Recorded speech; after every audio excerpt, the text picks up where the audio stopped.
जानवर रहते थे। उस जंगल का राजा शेर खान था। शेर खान ताकतवर होने के साथ न्यायप्रिय भी था, इसलिए सभी जानवर उसका सम्मान करते थे। जंगल में नियम और अनुशासन बना रहता था। उसी जंगल में धोलू नाम का एक गधा रहता था। वो बहुत आलसी था और मेहनत करना उसे बिल्कुल पसंद नहीं था। जब बाकी जानवर मेहनत करके अपना खाना ढूंढते थे, तब धोलू पेड़ के नीचे आराम करता रहता था। ये कैसी जिंदगी है?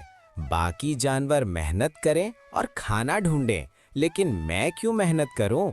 अगर मैं जंगल में कोई बड़ा पद पालूं, तो सब मेरी सेवा करेंगे और मुझे आराम की जिंदगी मिल जाएगी। एक दिन धोलू सोचने लगा कि अगर वो जंगल में कोई बड़ा पद हासिल कर ले तो उसे मेहनत नहीं करनी पड़ेगी। इसी लालच में उसने एक चालाक योजना बनाने का फैसला किया।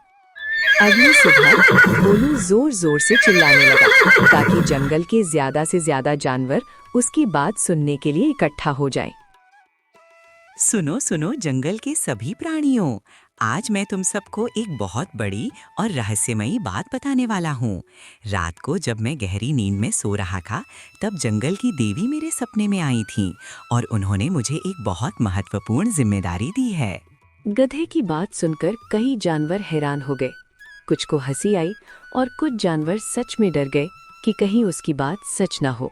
अरे धोलू, तू अचानक इतनी बड़ी बातें क्यों कर रहा है? हमें तो लगता है तू मजाक कर रहा है।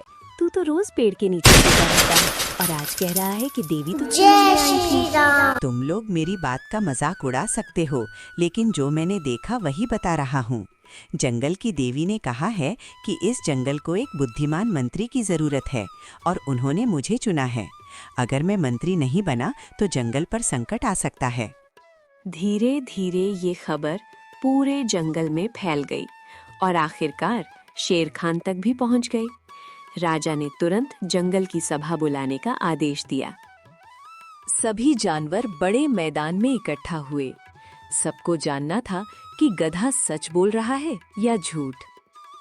धोलू, मैंने सुना है कि तुम कह रहे हो कि जंगल की देवी तुम्हारे सपने में आई थीं और उन्होंने तुम्हें मंत्री बनने का आदेश दिया है। ये बहुत गंभीर बात है, इसलिए सच सच बताओ कि तुम जो कह रहे हो वो सच है या झूठ। महाराज, मैं झूठ क्यों बोलूंगा? मैं तो एक साधारण गधा हूँ, लेकिन देवी ने खुद मुझे चुना है। उन्होंने कहा कि अगर मैं मंत्री बन गया तो जंगल में खुशहाली आएगी और सभी जानवर सुरक्षित रहेंगे। शेर खान गधे की बात सुनकर थोड़ी देर सोच में पड़ गया। उसे समझ नहीं आ रहा था कि इस पर विश्वास किया जाए या नहीं। ठीक है धोलू, अभी के लिए मैं तुम्हें जंगल का मंत्री घोषित करता हूँ, लेकिन याद रखना कि मंत्री बनने का मतलब जिम्मेदारी होती है। अगर तुमने अपनी शक्ति का गलत इस्तेमाल किया तो तुम्हें तुरंत सजा दी जाएगी। आखिरकार शेर खान ने गधे को मौका देने का फैसला किया और उसे जंगल का मंत्री घोषित कर दिया। मंत्री बनते ही गधे का व्यवहार बदल गया। उसने जानवरों पर नए नियम लागू करने शुरू कर दिए और सब पर हुक्म चलाने लगा।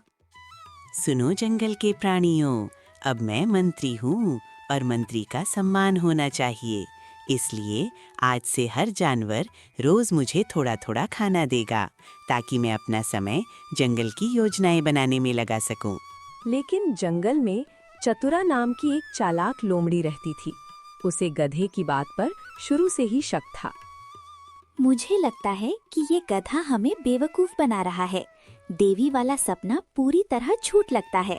अगर हम सब ऐसे ही डरते रहे तो ये हमेशा हम पर हुक्म चलाता रहेगा।